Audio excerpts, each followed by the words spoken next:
All right, listener, are you ready? Excellent. Off we go with this brand new Totally Football show. We're recording this on Thursday, the 8th of February.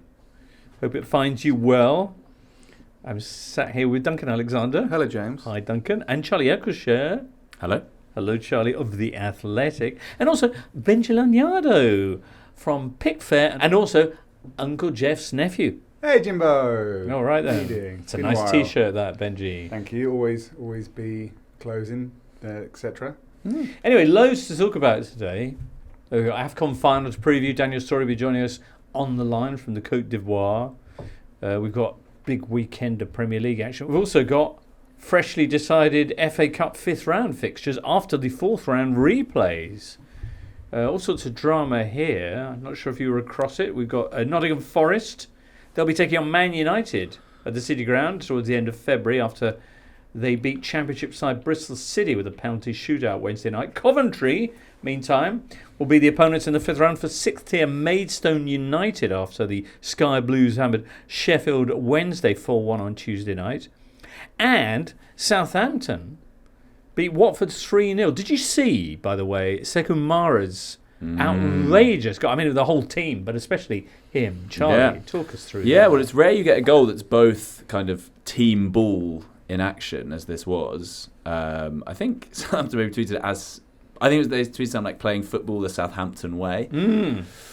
I wasn't so familiar that this was necessarily the Southampton way, but apparently it is. But yeah, it's one of those... it's a bit like those Ipswich goals that went viral earlier in the season when they play all the way out. But it has all that, but then also finishes with a kind of spectacular finish as well. So it's sort of two types of goal in one. It's one of those moments when, had he missed it, it would have gone... If he'd scored that, it would have been goal of the season. But he actually... I mean, it's a rocket. Yeah, if they'd have done that in Brazil, we would have been talking about it on a podcast. Russell Martin is doing something down there, but I don't trust it anymore. Because do you not? Well, we saw with 24 Burnley, games unbeaten, not enough for you, Benji. But the rehabilitation of the footballing brand, all that kind of thing, which Burnley did last season, and now it's not quite working in there. As Charlie says, it's concerning that they're describing it as the Southampton way because let's see how that gets on next season if they come up. I was actually speaking to a Southampton supporting friend this morning. Yes. And that was his first reaction because I saw that and I sent it to him. I was like, whoa. He's like, yeah, I know, but look what happened with Burnley, and maybe he's trying not to get too excited, but I mean, it does look good, doesn't it? Yeah, the Southampton way.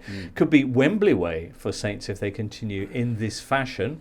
However, they've got a tough opponent in the fifth round, Liverpool at Anfield. The other midweek tie in those fourth round replays was, of course, a plucky underdog FA Cup story as under pressure Pochettino's Chelsea side put in perhaps their best performance yet, beating Aston Villa at Villa Park 3-1. Woof. 2 weeks ago, these two sides met at Stamford Bridge and had a 0-0 draw, but this time around, till the last kind of 15 minutes or so, there was only one side in it.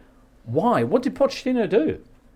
We dropped Thiago Silva for one. And Raheem Sterling. I mean, this is Chelsea, isn't it? They are generally not that impressive. But they've got so many good players that when it does click occasionally, they can go and do this. And yeah, it was pretty comfortable in the end and featured a delightful free kick from Enzo Fernandes. And we did a piece in The Athletic the other week sort of bemoaning the decline of direct free kick goals. No one really scores them or even takes them anymore, apart from James Ward-Prowse, although he hasn't scored one for your mob.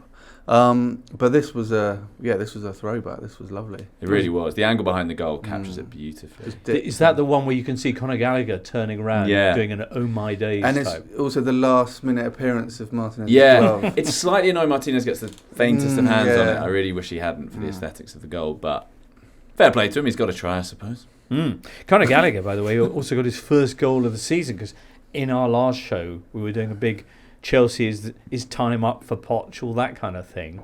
And Conor Gallagher was one of the things that Matt Davis-Adams was talking about, that he just doesn't score or assist. First of the season, wasn't it? Yeah, first of the season. It was. The game was a real sort of narrative buster, really, because coming into it, Villa had refound their shooting boots, and the Chelsea midfield seemed to sort of exemplify this like dearth of experience that they're sort of suffering from this year, especially when you look at who went out the door. Look at Jorginho. Arteta was singing Jorginho's praises over the weekend, and Kovacic they let go of, even Mount, right?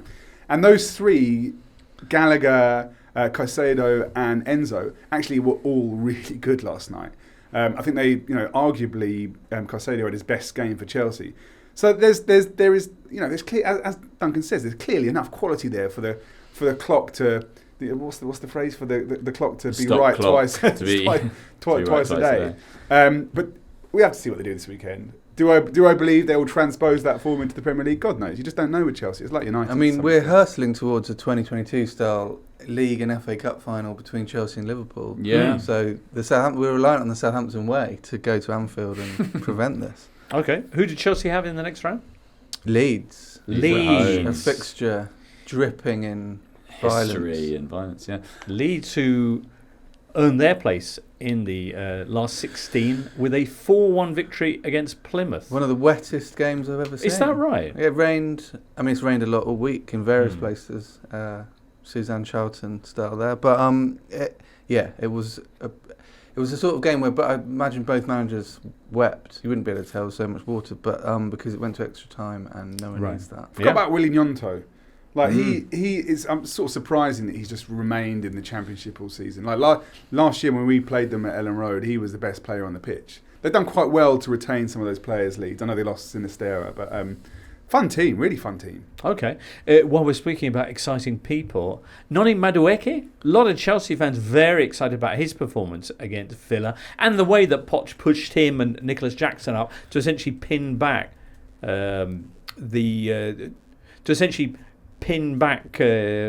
Villa and stop them doing their usual thing. Have Villa been a bit found out of late, do you think? Well, I don't know about found out. I think they were always slightly overperforming when they were right at the top. And it is surprising because they had this amazing home record and now they've lost 2 in a row. 2023, they only lost 4 home games in all competitions all year. They've lost both of their home fixtures so far this calendar year. I mean, they were on a crazy run from when they lost in February to Arsenal. They won every home league game until about December, until they drew with Sheffield United. I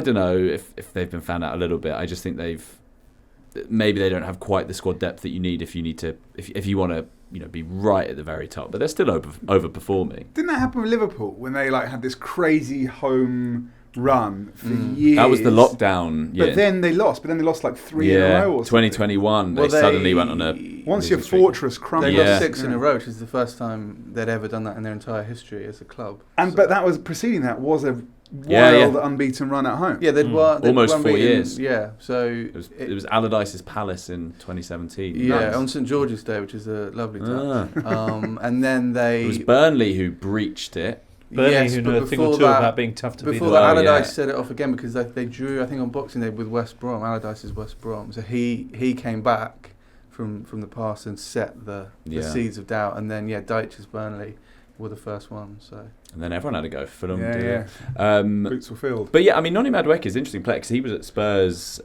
He was in their academy. And then he went and played at PSV and did really well there. He is an interesting player. I mean, he's definitely got something about him. He's a goal threat. I know he hasn't scored loads, but he does have an eye for goal.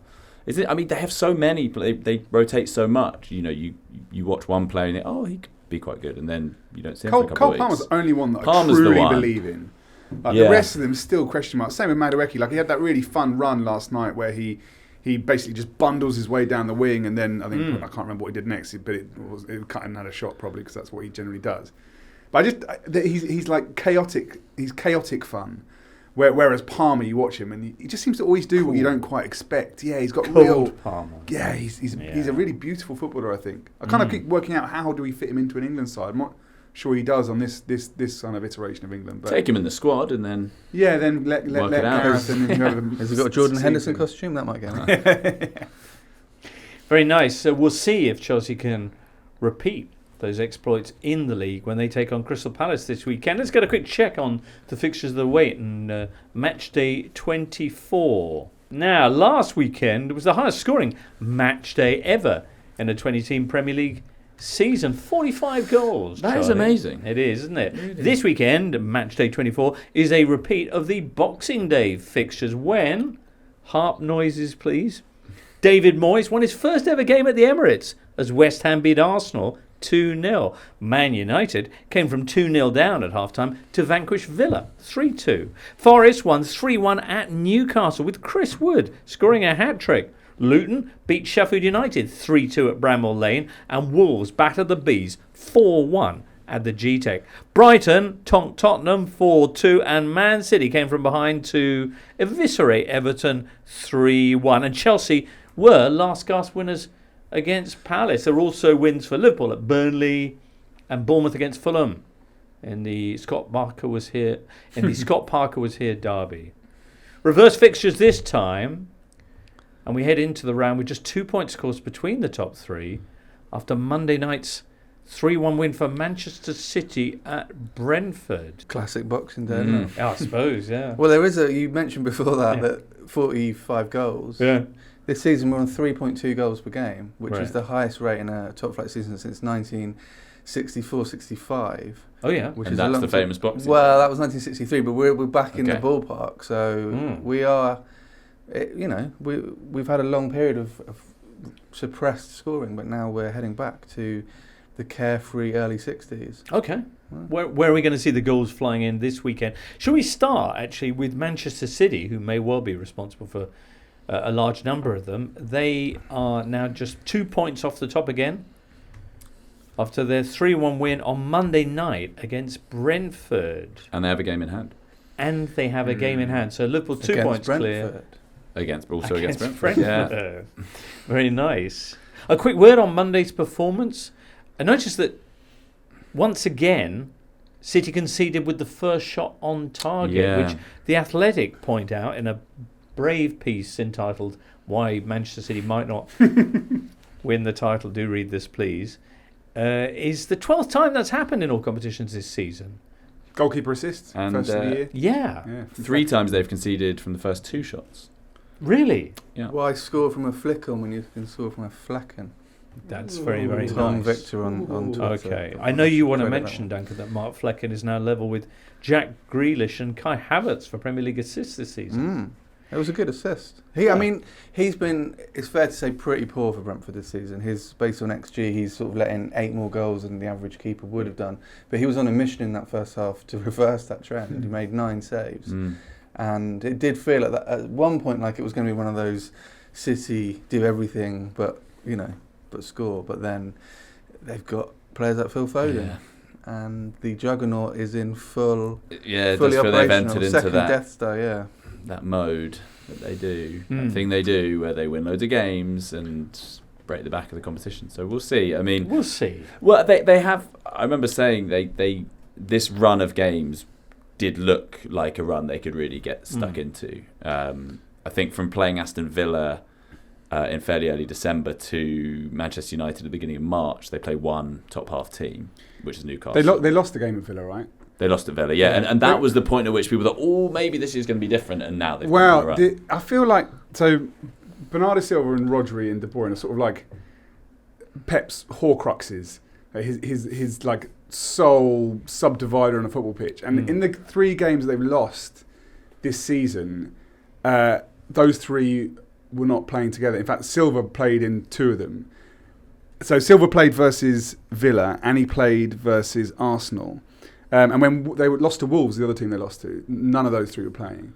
I do sort of feel now that like Rodri's fit again, obviously KDB's back, Silva's playing regularly, like we're just kind of buggered, aren't we? I mean, it's a year since Rodri lost a game.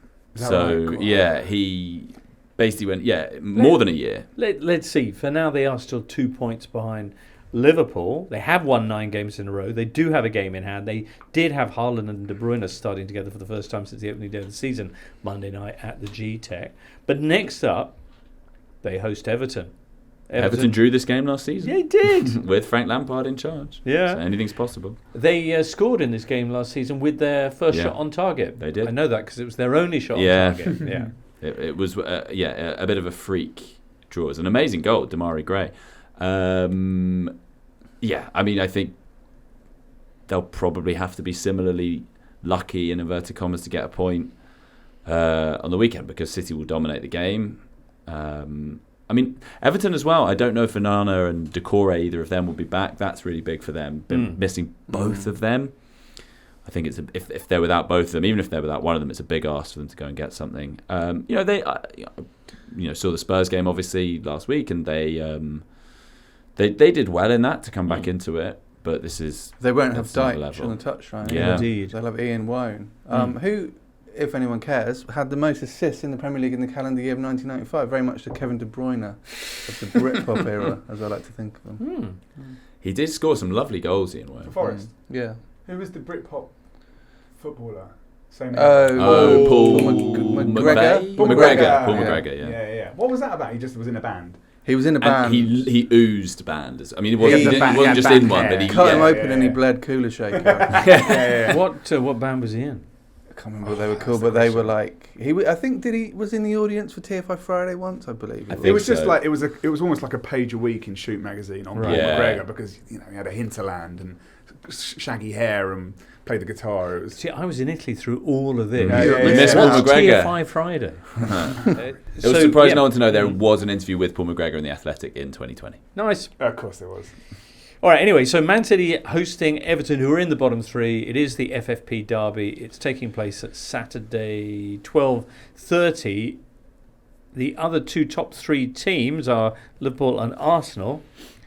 And Liverpool will be facing Burnley. Arsenal, meanwhile, fresh from last Sunday's triumph over Klopp's side, will be visiting Benji, the London Stadium, to take on West Ham. Before we get on to the Hammers, the reason that Liverpool had 0.01 of XG was because Arsenal shut them down. And if we're going to talk about flaky goals for Arsenal, what about the fact that Liverpool's only goal was equally flaky? And that Arsenal deserve, basically, they might shove our words back down our throats this Sunday. I think the important thing with this is not isolated. They restricted Liverpool to next to nothing. Was it 0.4 XG? Yeah. They played City earlier in the season, restricted them to absolutely nothing. Over the course of the whole season, Arsenal have by far the best defensive record when it comes to expected goals against. Yeah. I think it's 17.8 or something. They've conceded 23.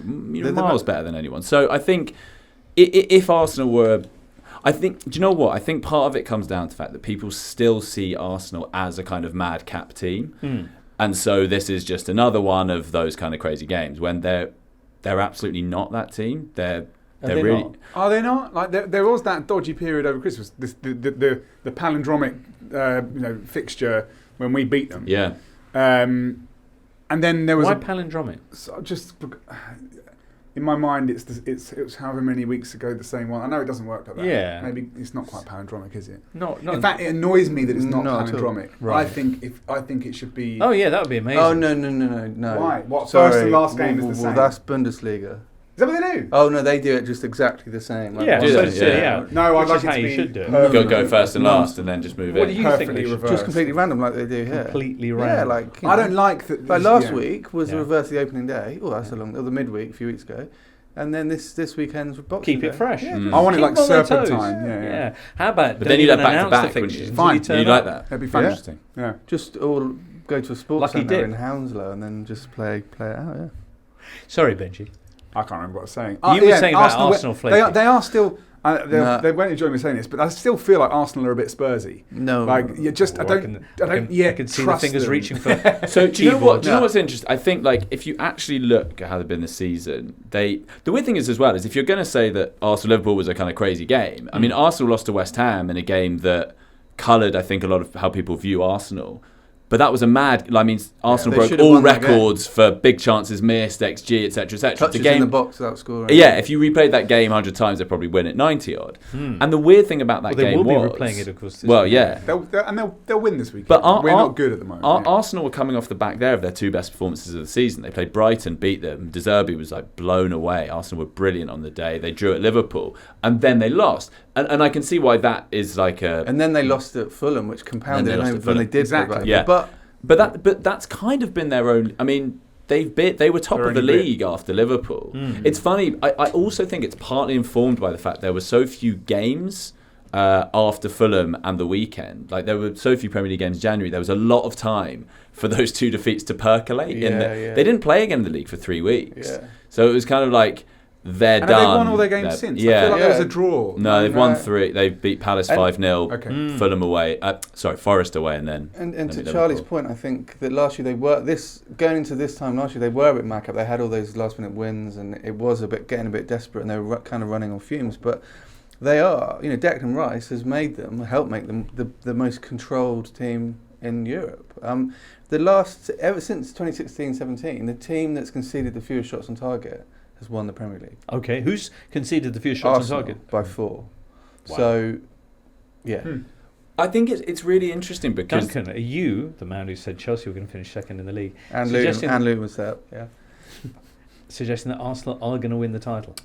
No, but I'm suggesting that they are. I think last weekend's result put them back in it, and they've got to go to City. City have got to go to Anfield. I think it's a genuine 3-horse race, albeit one horse is a glistening pedigree stallion. I think that Liverpool game is sort of encapsulates Arsenal a little bit this season in that they have given away very few chances, but they haven't kept as many clean sheets or conceded as few goals as they should have done, because they do still have a moment in them, like that moment to give Liverpool a goal, which was totally bizarre, shoot yourself in the foot.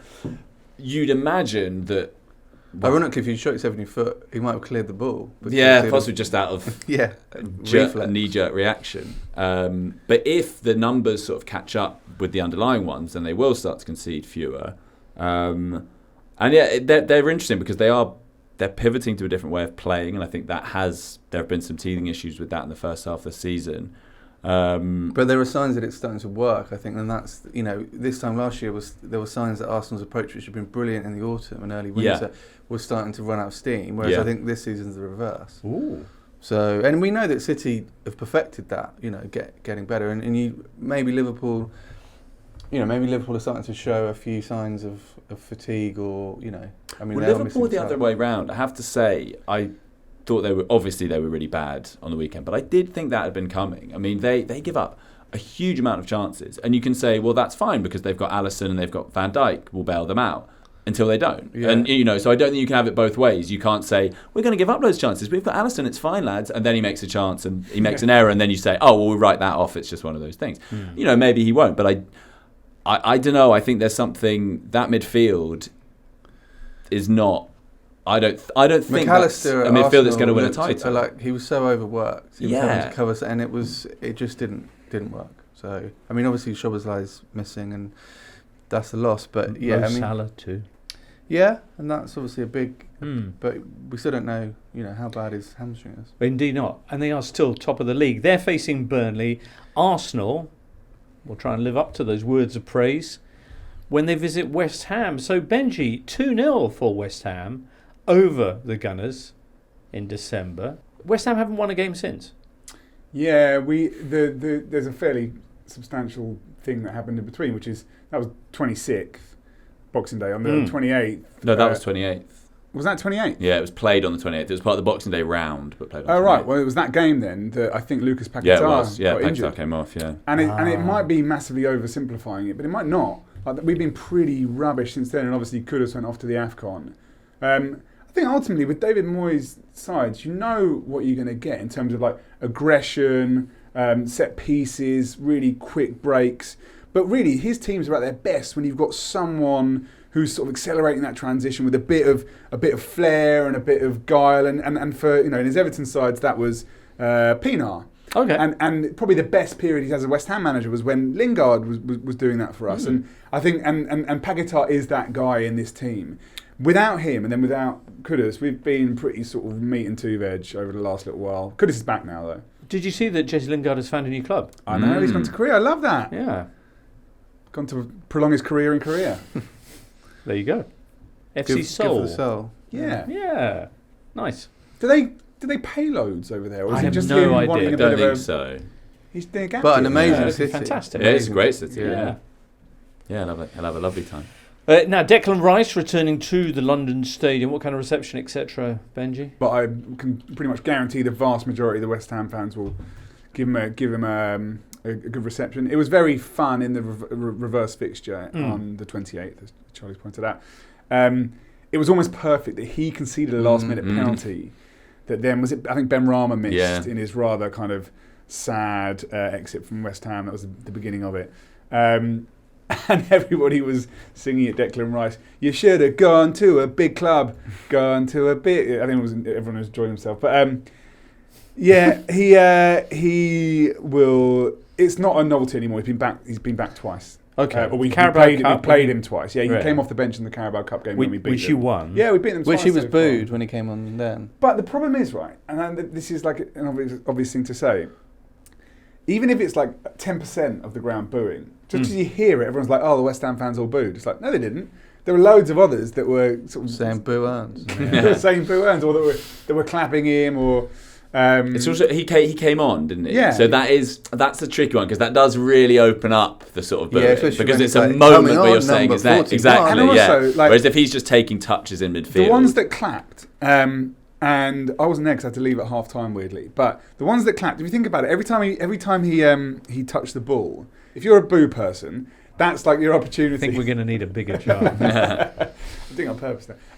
It's an opportunity to boo every touch, right? Yeah. If you're a clap person, i.e. welcome back Declan, you're not going to clap every touch. No. So the story obviously then becomes, West Ham fans booed Declan Rice. But I'd be surprised if there's much of that this weekend. I'll probably be wrong. But. All right. What about booing David Moyes? I noticed that you posted a very handy kind of cut out and keep guide to one side of the Moyes in, Moyes out argument. Here's Benji on social media.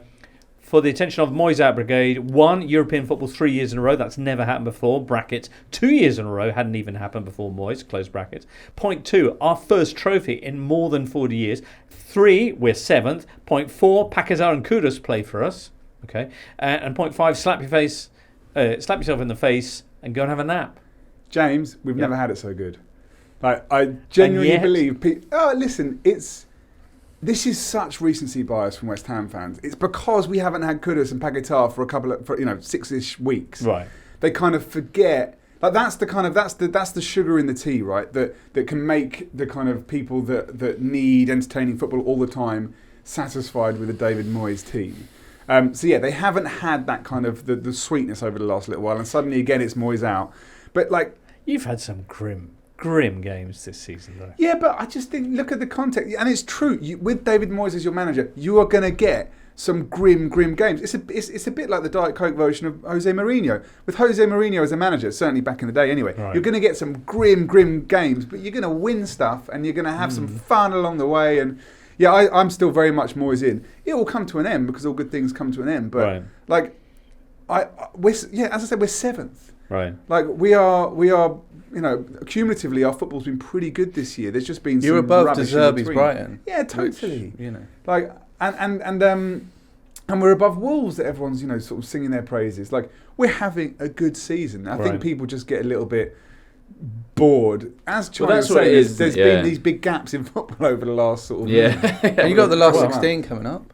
Yeah, absolutely. So, I think it is that though. People just are kind of willing to roll the dice now. Like, it might be worse, but we want something different. And I'm not saying that's a universal view. Charlton was 7th, obviously, when Kerwishley didn't get them in the UEFA Cup, and now they are not 7th. There just has been definite progression. All right. Over the last 3 years. Who knows? Maybe you could be moving above Man United this weekend if you do get yet another win over Arsenal, and United fail to win their match on Sunday when they will be visiting Aston Villa. We'll get on to that game perhaps next.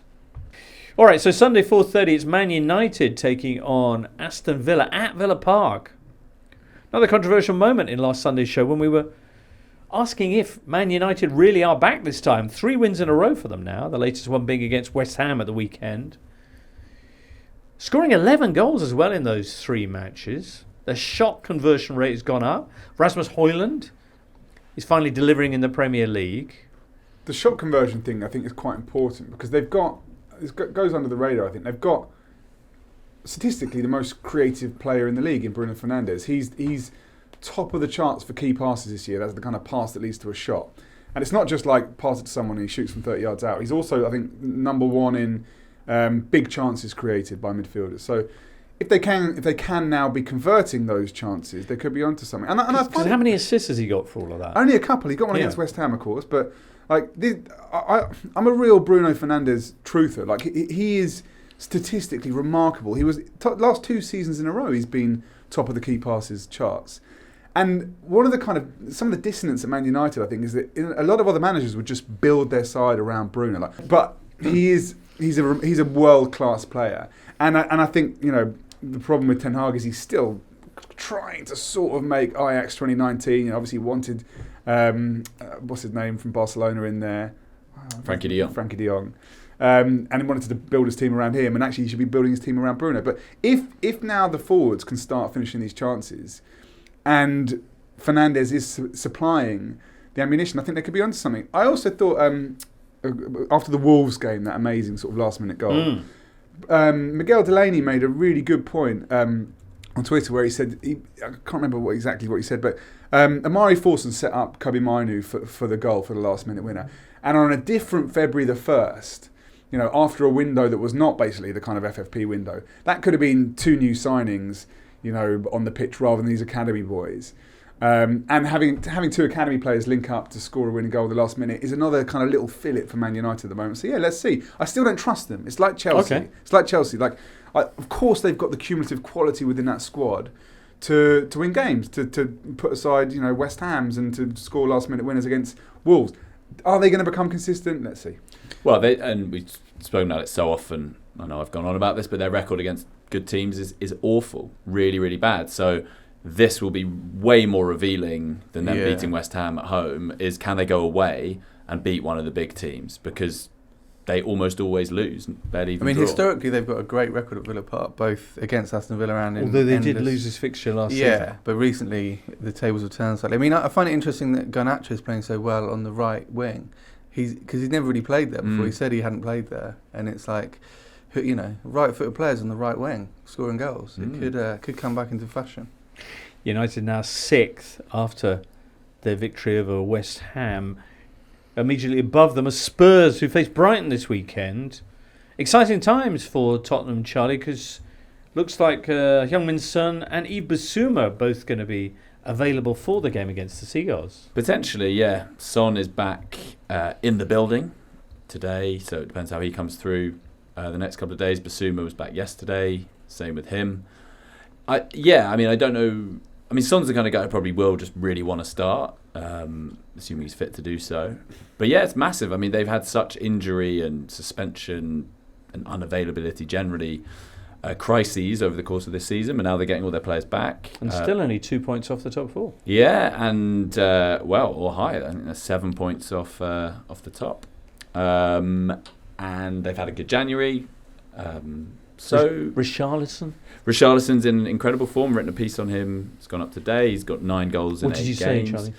Well, there's a lot to unpack because he's a very interesting character, but a combination of therapy and an operation. That's the very top line, but there's a lot more in the piece. Have meant we've seen a kind of new man and a new player over the last, or maybe a return in his mind to the old Richarlison. I think he felt that he lost who he was at times last year. He was going through stuff. He scored in 7 of the last 8 Premier League matches. The only fixture that he didn't net in was, guess what, the reverse fixture against Brighton, when Brighton won 4-2. He'll have revenge on his mind. Yeah, possibly so. Ruining that sequence. Brighton will also have Mitoma back. There you go. South Korea and Japan both out. I was quite surprised by that. It is surprising. Qatar Jordan final. It's the dream final. It's wild. Yeah, it's what everyone was hoping for. So 4-2 for Brighton over Spurs at the Amex back in December. This is very much Brighton though. They either score loads of goals or concede loads of goals. They're a crazy team. Their sequence of, they can go from an amazing win one week to a dreadful defeat the next, and mostly don't really the latter. Kieran Maguire pointing out that they've only won 4 of their last 17 games in the Premier League. That's the same as Crystal Palace, and they're in crisis. There is a big difference. Brighton have also had a really good European campaign running alongside this, which I think has taken away some of their attention and their resources. After a slow start in Europe, but but ultimately they won their group feet in continental football. They have a bad record after European games, but obviously this isn't one of them. It's going to be a really interesting game between 2 of the managers who are probably, this summer is going to be the Liverpool looking for a new manager, possibly Manchester United, Barcelona. I I think Postecoglou and De Zerbi are going to be in those conversations, and Man City might be looking for a new manager, end of next season. So this should be really, really fascinating. Shop window, Classico. Yeah. Very nice. Although De Zerbi won't be in the shop window because he, like Sean Dyche, is suspended for this one. Yeah. Love. Can you not be in the shop window from the stands? I'm not sure if you can. That's one for your other podcast. Yeah. Hasn't that already happened with De Zerbi? Isn't this Yes. Almost second certainly. time? Oh, he gets a lot of... All the time. I mean, he got sent off last season. He and Christian Stellini, one of the most mild-mannered men I've ever seen in football. De Zerbi drummed up this sort of beef with him. It was really weird. Yeah, that was strange. It was so odd. And he was just going for him all game. And in the end, they both got sent off. I think because it was actually one of Stellini's staff, but you get sent off. Looks so... You're deemed as responsible for your staff. Stellini looks so like... He genuinely was just like... flummoxed. Yeah, I don't know what... I like you. I've done nothing. Yeah. I think if they did that for on-pitch behaviour, I've always thought it'd be quite interesting, right? You see moments where the players like crowd around the referee, and it's kind of impossible for the referee not to retreat and be kind of...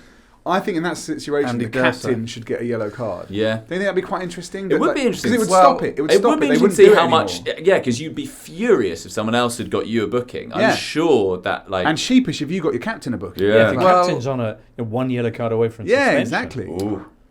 Well, coming up very Now soon, then. in a few weeks, is the annual IFAB meeting where they discuss rule changes or law changes for the following season. And included this year are sin bins. I think that might actually be coming. So we could see, very aggressive players sent off the pitch for 5 or 10 minutes. And goalkeepers who waste time, the opposition will get a corner, which I think will be quite good. That's fun. Ooh, that would be good. Goalkeepers who waste time, So the you never opposition keep- get a corner. No, I'm just processing that. That'll be good. Would it? Do you remember that brief period where if you got dissent, they move? If you 10 dissented, yards, they moved the and free then kick they 10 yards realised that forward.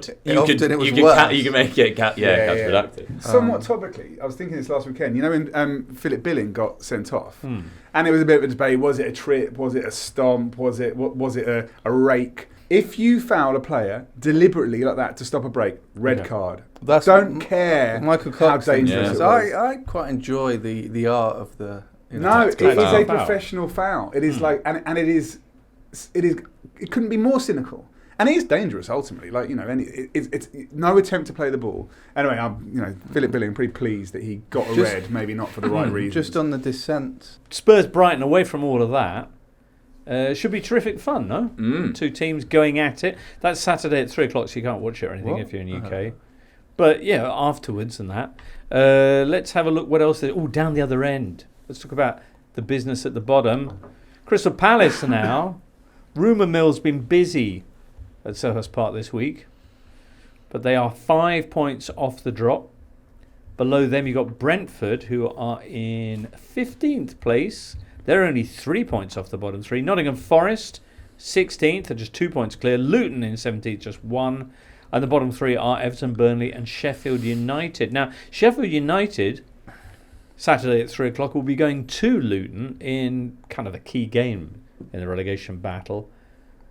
The Hatters only a point clear, but in an absolute terrific vein of form. 6 games unbeaten in all competitions. They've scored 4 goals in each of their last 2 Premier League matches. Elijah Adebayo's on fire. And Sheffield United, by contrast, the only side without an away win in the Premier League this season. Do we need to say more about this? But just a little statistical, a little nugget potentially. Last few games have been playing Adebayo and Carlton Morris up front, like the quintessential 2 big lads up front. And what do you want if you've got 2 big lads up front? You want wingers that can beat their man and cross the ball in. And boy, do they have that, because Alfie Doughty, who I've just fallen in love with this season, more crosses than any other player in the league. Sorry, any other midfielder in the league. Only Kieran Trippier has got more successful crosses. And since he came into the team in, I think, late December, Ogbene has beaten his man more than anybody else in the league. So I just love how perfectly sculpted they are for what they do. I definitely over the Christmas period, and this is maybe sort of night feed, sleep deprived mania, wondering if Ross Barkley is maybe up for PFA Player of the Year this year. They have got some really fantastic players in that team. And by the way, just another little one. We're talking about the 4-4 with Newcastle. We talked about how this year there's 3.2 yeah. Newcastle games. Their last 5 games there's been 27 goals. So if you're looking for more than entertainment, 5 goals a game. more than 5 goals a game. If you're looking for entertainment, watch them against Forest on Saturday night. Brilliant. Yeah, I think aren't they something like they're tracking to score more and concede more than Kevin Keegan's entertainers from the mid-90s, Eddie Howe, supposedly sturdy Newcastle. They're like a cup team, Newcastle now. They're great fun. They're good value. Hands up who knew that you get a Premier League ball when you make your Premier League debut. Did you know this? Don't think I did know that. Okay, so Luton put out a very lovely little film this week of their former manager, John Still, who they brought back in to present pretty much all their squad with their Premier League debut balls in one go. It was a special ceremony, and John Still was there because they kind of hailed him as the man who kick-started their rise up the divisions because he got them promoted out of the National League. He did that one. Oh, right. Nice gesture from Luton. Sheffield United, if they concede a goal this weekend at Kenilworth Road, they will equal Barnsley's record for the most goals conceded at this point of a Premier League season. Yeah, Barnsley. I mean, at least Sheffield United's players haven't been rude about the women of Yorkshire, unlike Barnsley when they were. Georgie Christoph. Yeah. What did they say? Charlie can pick this one up. Well, yeah, it was. I can't remember the details, but it was very unflattering. He went into details about the clothes they wore and things like this. That he found it very unattractive. Emerson did that at Borough, didn't he, as well? Did he? Similar sort of time as well. It was all the rage. when he was. I can't remember which Napoli player was moving to England, and he said, "You won't enjoy it there. The women are." He spoke disparagingly about the women and said they don't use bidets either. They don't. It's true. It is, isn't it? There you go. Sheffield United haven't won away to Luton since December 1994. Producer Charlie, who is fond of a what was number one, would like to know what was top of the pop charts. December 1994? Wasn't Baby D Let Me Be Your Fantasy? Was it? What? Boom! That's so weird. That is so weird. Immediately followed by a classic Christmas number one, Stay by E17. Baby D was like a little jump into the mainstream for sort of jungle drum and bass to some extent, wasn't it? Great song. Yeah. Was it two different musical genres, of course, has been recently established on University Challenge. Very much so, yeah. What else is happening this weekend? Entrance. Did you say Entrance? Yeah, well, that was a couple of months later. Set Me Free, which I think of was quite had a bit of a jungle beat. Yeah. I remember that being... we'll talk about this instead, shall we? Performed on top of the Pops. She was in a limo, I think, and out the sunroof.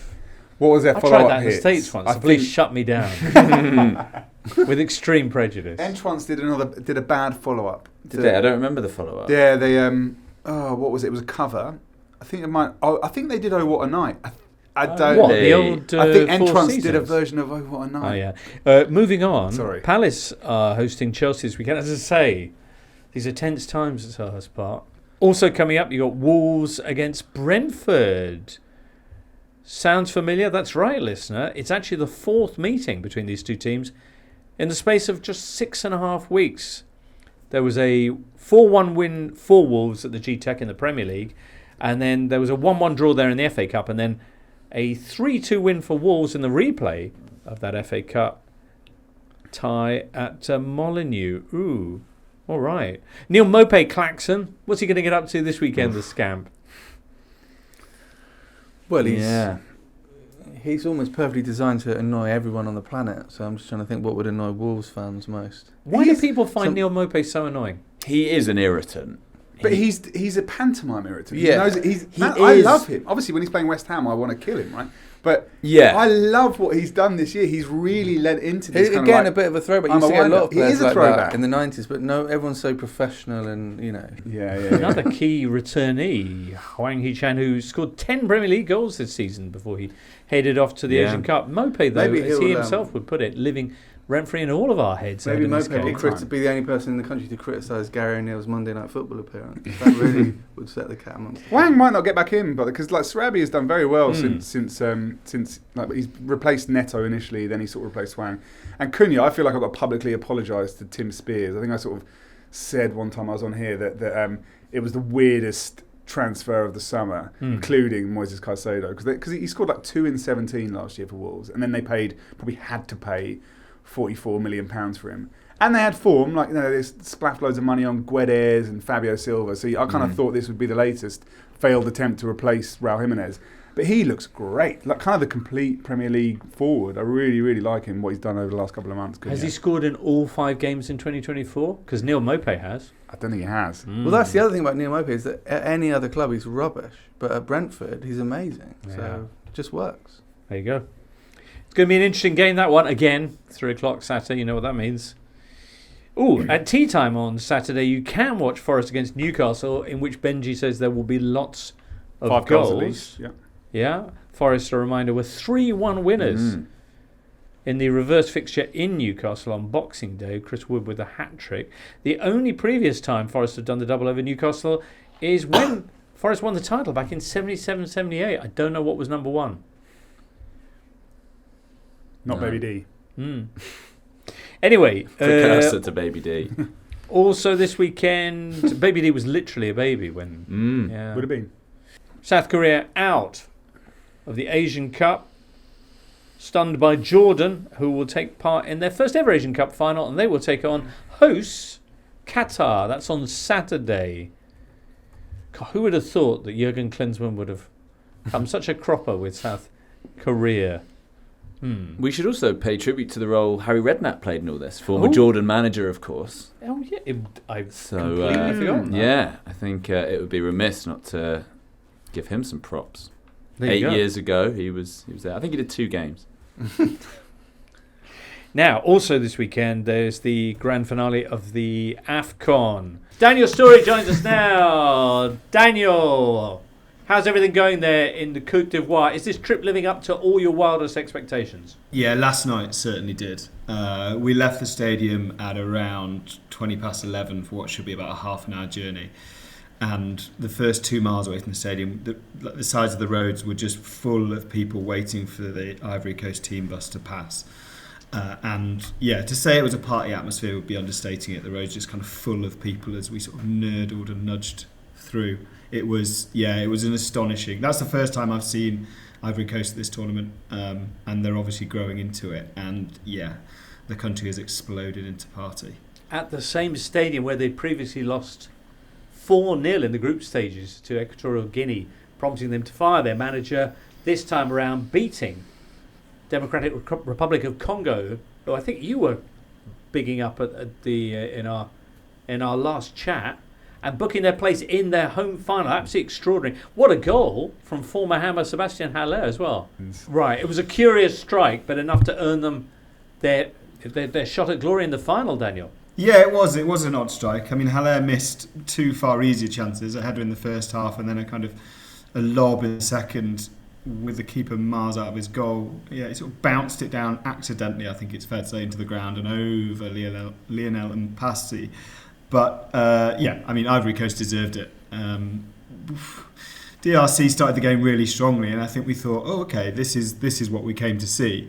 And then they sat back, and it felt deliberate, but I think they were actually just goosed. I think they were just tired after a long tournament. It was incredibly, even by Abidjan standards, it was incredibly humid last night. Did Haller celebrate? And what did he do? His sort of like I'm the man celebration? No, he went crazy. Okay. They all went crazy after the game. They've been calling this team like the Revenant all tournament, the zombies. But last night in the press conference, they were kind of trying to draw a line under that and say, hey, we know that the 4-0 was a failure. We know we didn't deserve to get through the group stage, but we're here. We've got a new manager. We've got a new feel. There's 4 new players in the team last night, 4 changes, and it does feel like a completely different team. They have now got to face the best team in the tournament, but it's the final we wanted after all the upsets. Let's talk about the team they're facing, Nigeria. What remarkable drama about 85 minutes into their clash with South Africa, when Victor Osimhen thought he'd put them 2-0 up, only for VAR to intervene, Daniel. Yeah, I mean, AFCON's been crazy enough, but VAR kind of did a hold my beer. You ain't seen nothing yet experiment. Yeah, I mean, Osimhen, his one bit of great skill in the game to turn a defender to run into the penalty area, he earns a penalty they score from, and then he scores. And as you say, VAR comes back, rightly so, and awards South Africa a penalty. It was basically so it takes the ball right down the other end and gives South Africa the chance. Exactly right, and they take it in the 90th minute, and then it becomes a tale of two penalty takers in that Mokoena scored his first one and then misses his in the shootout. Troost-Ekong scored his in normal time and scored his in the shootout. He wasn't due to be the penalty taker at this tournament. Osimhen asked him to take a penalty against Ivory Coast in that group stage win, and he's just kind of kept on keeping on with the penalties. I think he's Nigeria's captain. I think he's probably been the player of the tournament so far, just for their kind of relentlessness in the knockout stages. They haven't conceded from open play since their opening game. So yeah, it's a fitting final. Troost-Ekong probably Nigeria's best player. I think Sekou Fofana has been astonishing in the knockout stages for Ivory Coast. There was a kind of doubt about those Saudi-based players coming into this tournament and their fitness. The central midfielder, him and Frank Kessie, are both in the Pro League, and they have been phenomenal. Osimhen hasn't scored yet. Yeah, he's scored once. He's kind of weirdly been this sort of latent threat for Nigeria, around which Moses Simon and Ademola Lookman sort of run and roam. But yeah, the final is probably set up for him to score in it, I suppose. Yeah. You called them the best team in the tournament. Why do you make them such favourites for this final? Well, until last night, they by a distance had the best front three with Osimhen, with Lookman and with Moses Simon. That slightly changed last night in that Simon Adingra and Haller both started their first games of the tournament, and Adingra is the best dribbler here. He was excellent again last night, so that tightens it up a bit. But Nigeria's defence has been phenomenal since that opening defeat. They're not really giving away chances in open play, let alone goals. So the atmosphere on Sunday will be incredible. Obviously, that will help. But yeah, to kind of repeat the point, this is the final we wanted. After all the big teams went out, after Senegal went out and Morocco went out, we wanted Ivory Coast, Nigeria. It's the first host to get to an AFCON final since 2006, which is really surprising given the quality of hosts over that period of time. So yeah, this is what we wanted. Excellent. Nigeria beating South Africa on penalties after the Bafana had made it through to the semi-finals from the spot in the previous round, in a shootout in the previous round. How many let me say that again, actually. Nigeria beating South Africa on penalties. Wait, am I getting confused? No, that's right, isn't it? Yeah. Nigeria making it to the final after beating South Africa on penalties. How many saves did South Africa keeper Ronwen Williams make this time, Daniel? Yeah, not many. And if people haven't seen the penalty that Troost-Ekong scored in the 90 minutes, watch it. I don't think I've seen a penalty before where a goalkeeper didn't get a touch on the ball and yet I blamed him for not saving it. He sort of dives the right way. And actually, we should say, Nigeria did their homework because they watched the South Africa penalties that Ronwen Williams saved, and they believed that he did what they call these Superman dives, where he fully extends himself as far as he can to get to the corner, rather than concentrating on necessarily where the ball's going when it's kicked. And Troost's penalty just rolls under his legs after he flings himself to one side. So no, he didn't get to any. He's already had his hero worship. It's someone else's turn now. Oh, very interesting. Excellent. All right. So the final coming up on Sunday, Daniel, and hopefully we can catch up with you after that. Yes, look forward to it. Magnificent. All right, Daniel, lovely stuff. Bye. Cheers. Have a good one. Benji, so lovely to have you in today. Anything you want to add before we wrap it up? Just musings on Arthur Masuaku, who sadly left the AFCON last night. He scored that goal in the quarters, direct from a free kick. You know what I'm talking about? And West Ham Twitter went into a sort of frenzy saying, finally, proof. Because he scored a similar goal from a similar angle against Chelsea to beat them. And was it a cross, was it a shot? Yeah, and everyone was like, it's proof that he meant it. But anyone that spent much time watching Arthur Masuaku should know that it's entirely possible that it was a mistake / fluke both times. It was just nice to see him. It's nice to see Arthur. Yeah. Brilliant. Thank you, Benji. Thank you, Charlie Eccleshare and Duncan Alexander. And Rachel and Charlie in the booth. And you, listener, if you care to join us late Sunday, early Monday for our thoughts on the weekend, then by all means do so. And then we'll have a special early Euro show Monday afternoon, which Daniel should be joining us for with his AFCON final report. Also, we'll be counting down to the return of midweek European fixtures. Last 16 in the Champions League and that special Europa League playoff round. Yikes. For now, though, that's it. Have a great weekend from all of us here. It's goodbye. The Totally Football Show podcast is available 3 times a week, bringing you all the football news you could reasonably be expected to care about. We've got views, we've got stats, we've got analysis, we've got some of the best football writers around, and the whole thing is absolutely free. So have a listen on Spotify or Apple Podcasts or all the usual places by clicking on the link below.